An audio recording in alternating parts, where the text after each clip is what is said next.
Hello friends, welcome back to my channel. पिछले part में हमने देखा विंग बात के लिए गया हुआ था। विंग के बात से आने के बाद वांगजी भी बात के लिए चला जाता है। वांगजी जब बात लेकर आता है तो दोनों साथ मिलकर अपना डिनर करते हैं। डिनर के बाद अब दोनों अपने बेड पर थे और एक बार फिर वांगजी को अपने पास पाकर विंग से कंट्रोल नहीं हो रहा था। विंग अब वांगजी को सेड्यूस करने की सोचता है। विंग अपने बेड से थोड़ा ऊपर उठता है और वांगजी से कहने लगता है, लंजा, इस रूम में कितनी गर्मी है। और इतना कहकर विंग अपने रोब उतारना स्टार्ट करता है। वांगजी जो विंग के पास अपने लान पोस्चर में लेटा हुआ था, विंग की वॉइस सुनकर उठ जाता है। वांगजी जब विंग को देखता है तब विंग अपने कपड़े उतारने में बिजी था। विंग अब नेकेड था, जिसने सिर्फ अपने ट्राउज़र पहने हुए थे। विंग जैसे ही अपने बाकी के कपड़े उतारने वाला था, वांगजी अपने हैंड से उसे रोक लेता है। वांगजी कहता है, विंग, अपने ट्राउज़र पहने हुए रखो, इसे मत उतारो। विंग कहता है, पर मुझे गर्मी लग रही है लंजा। और इतना कहकर विंग पॉट बनाने लगता है। तब वांगजी कहता है, विंग, तुम्हें कुछ और चाहिए तो तुम मुझे बता सकते हो। उस पर विंग कहता है, मुझे और कुछ नहीं चाहिए, बस मुझे अपने कपड़े उतारना है। जिसके बाद विंग अपने ट्राउज़र खोलना स्टार्ट करता है।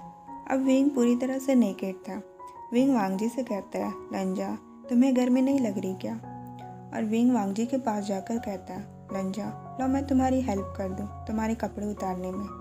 जिसके बाद विंग अपना हैंड वांगजी के बेल्ट की तरफ ले जाने लगता है, पर वांगजी बीच में ही विंग का हाथ पकड़ लेता है और विंग का नाम लेता है। जिस पर विंग कहता है, क्या हुआ लंजा, अब ये मत कहना तुम्हें गर्मी नहीं लग रही। और विंग वांगजी के फोरहेड को टच करते हुए कहता है, ये देखो, तुम्हारी बॉडी अब तो स्वेटी भी होने लगी है। अब विंग वांगजी के फोरहेड पे हल्की सी फूंक मारता है और वांगजी के कान के पास धीरे से कहता है, लंजा, ऐसा लग रहा है तुम्हें किसी चीज़ की ज़रूरत है। वांगजी विंग के शोल्डर को ज़ोर से पकड़ते हुए कहता है, विंग, ऐसा मत करो। विंग अपनी नॉटी वॉइस में कहता है, मैं क्या ना करूँ लंजा। वांगजी को अच्छे से पता था कि विंग उसके साथ फ्लर्ट कर रहा और विंग को वांगजी से क्या चाहिए, बट फिर भी वांगजी श्योर नहीं था अभी विंग के साथ ये सब करना सही होगा या नहीं।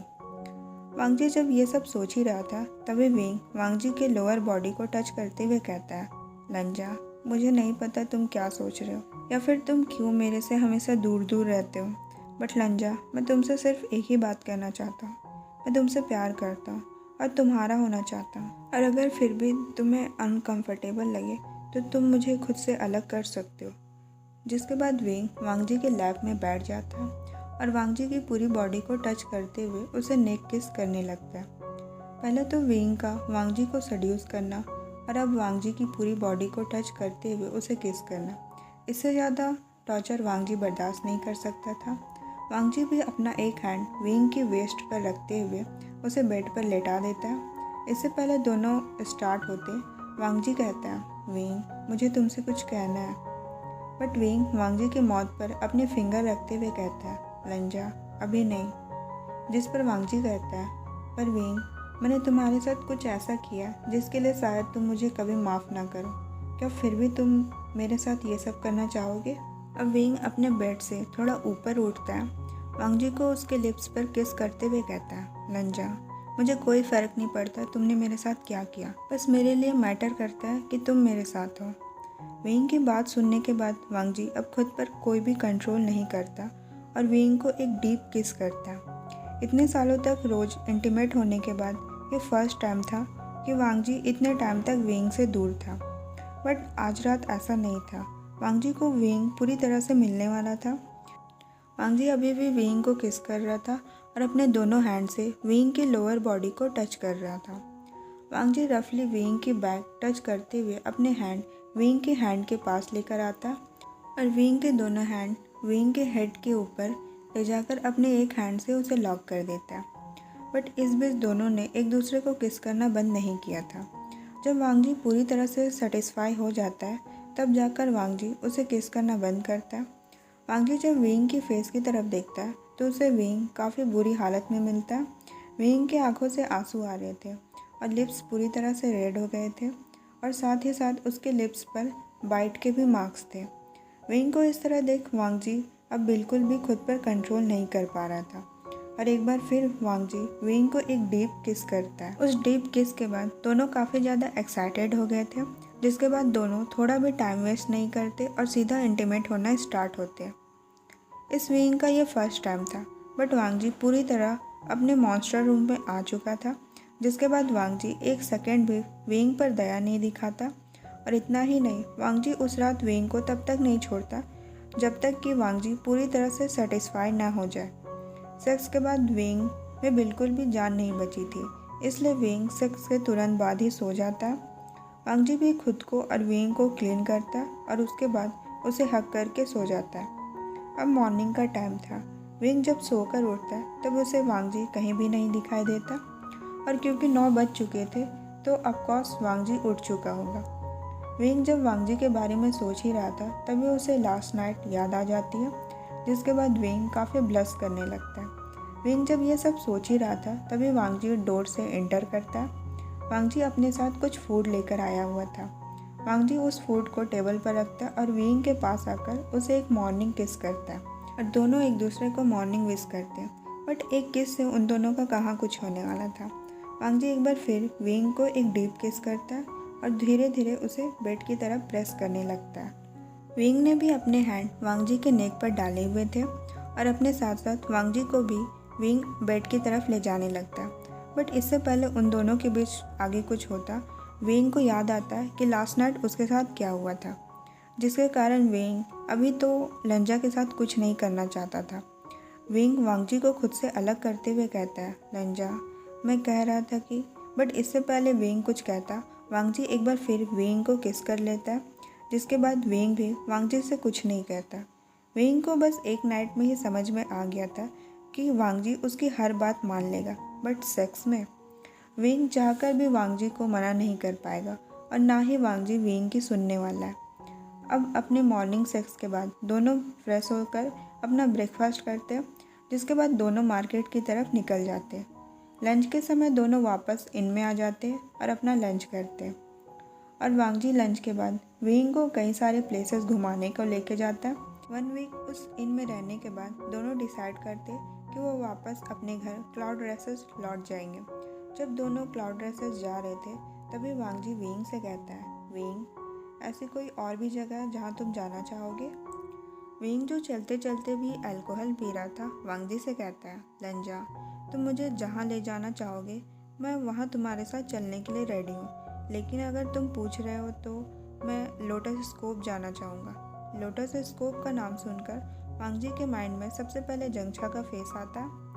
वांग जी को अभी भी लगता था कि जंगछा उसके विंग को उससे अलग कर देगा या फिर उसके विंग को कोई नुकसान पहुंचाने की कोशिश करेगा। वांग जी विंग को वहां जाने तो नहीं देना चाहता था, बट वांग जी ये सोचकर मान जाता है कि लोटस स्कोप विंग का घर है और जंगछा जैसा भी हो लेकिन है तो वो विंग का भाई ही ना।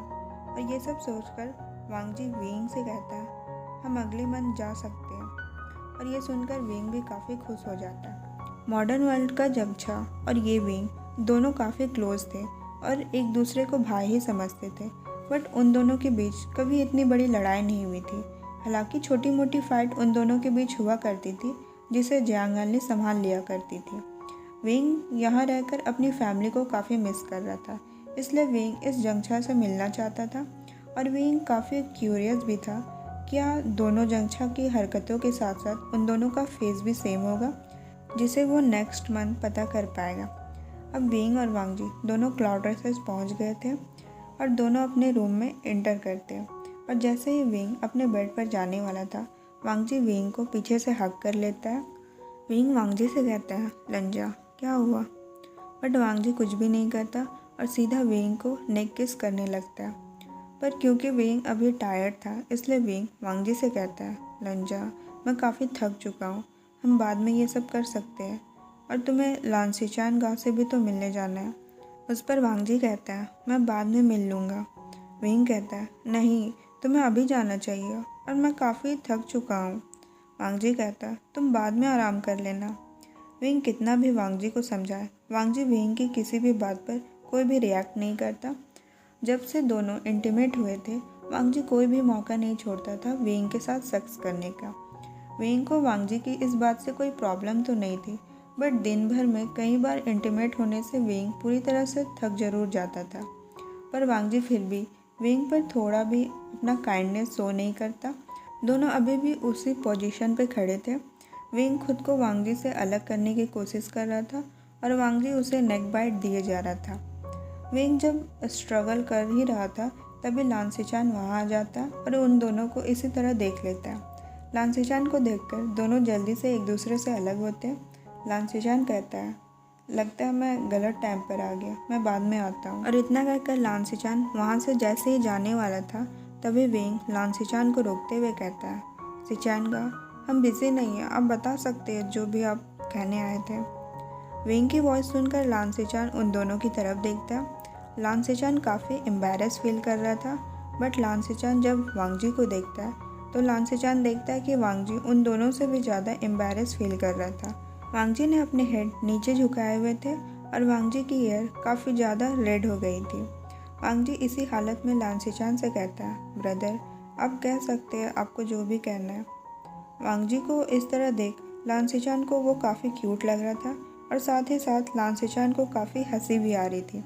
बट लांसीचान अपनी हंसी रोकते हुए वांगजी से कहता है, मैंने सुना तुम दोनों वापस आ गए तो मैं तुम्हें वेलकम करने के लिए चला आया और मुझे लानक्लान में तुम्हारी कुछ हेल्प चाहिए थी। बट मैं समझ सकता हूँ अगर तुम अभी बिज़ी हो, तुम बाद में मेरी हेल्प कर सकते हो। वांगजी से कुछ कहने से ही पहले वेंग लांसीचान से कह देता है, लंजा बिल्कुल भी फ्री है, आप चाहे तो उसे ले जा सकते हैं। वेंग जानबूझकर ऐसा कह रहा था क्योंकि वेंग को पता था कि वांगजी अभी लांसीचान के सामने कितना एम्बैरस फील कर रहा है और वेंग ये सोचकर मन ही मन काफ़ी हंसे जा रहा था। लांसीचान और वांगजी को भी समझ में आ रहा था कि वेंग ऐसा क्यों कह रहा है और लांसीचान भी वेंग का साथ देते हुए वांगजी से कहता है, वांगजी चले अब। वांगजी भी लांसीचान को हाँ कर देता है, जिसके बाद दोनों वहाँ से जाने लगते हैं। जाने से पहले वांगजी एक बार वेंग की तरफ देखता है और वेंग वांगजी की तरफ कुछ इस तरह का फेस बना देता है जैसे कि वेंग उसे चिढ़ा रहा हो। वांगजी उस टाइम ही सोच लेता है कि आज रात वो वेंग को अच्छे से पनिश करेगा, जिससे वेंग फ्यूचर में कभी भी ऐसा ना कर पाए। बट फिलहाल उसे लांसीचान के साथ जाना पड़ता है। वांगजी के जाने के बाद वेंग बेफिक्र होकर अपने बेड पर चला जाता है, ये सोचे बिना कि आज रात उसके साथ क्या होने वाला है। ओके फ्रेंड्स, आज की स्टोरी हम यहीं एंड करते हैं और आप समझ ही गए होंगे नेक्स्ट पार्ट में वेंग के साथ क्या होने वाला है। और जाने से पहले आप लोग से रिक्वेस्ट है, प्लीज़ चैनल को सब्सक्राइब कर दीजिएगा, वीडियो को प्लीज़ लाइक कर दीजिएगा, कमेंट भी कर दीजिएगा। Thanks for watching, bye bye.